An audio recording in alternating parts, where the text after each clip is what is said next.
இன்னைக்கு வந்து நம்ம வீட்ல ஸ்பெஷலான ஒரு டின்னர் தான். நேத்து எதுவுமே செய்யல இல்லையா? அதனால பசங்க விடுவாங்களா? எப்படியும் எங்கள வந்து ஏமாத்த முடியாது அப்படின்னு சொல்லிட்டு, இன்னைக்கு சிக்கன் வாங்கின்னு வந்து பிரியாணி செஞ்சுட்டேன். நேத்தே செய்யல இல்லையா? பசங்கள ஏமாத்தக்கூடாது. அவங்களே சாப்பிடுறதே எப்பயோ தான். அதனால இன்னைக்கு காலைல சிக்கன் வாங்கின்னு வந்து குடுத்துட்டு போனாங்க. சிக்கன் பிரியாணி வச்சுட்டேன்.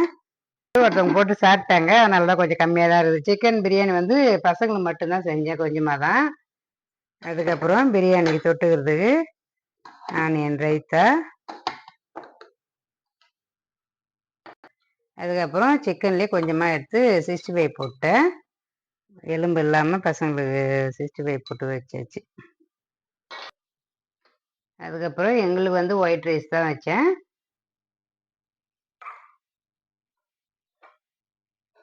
ஒயிட் ரைஸுக்கு ரசம். பிரியாணி வந்து நைட்டில் வந்து ஒரு செட் ஆகாது. பொதுவாகவே ஒரு பெரும்பாலும் சிக்கன் ரொம்ப சாப்பிட மாட்டாங்க. அதனால் அவங்களுக்கு மட்டும் கொஞ்சமாக ரசம் சாதம் வச்சிட்டேன். சிக்கன் தொட்டுக்குவாங்க. அதனால் பாத்திரம்லாம் எதுவுமே மாற்றலை. அந்த பாத்திரத்துலேயே அப்படியே செஞ்சதோட அப்படியே வச்சாச்சு.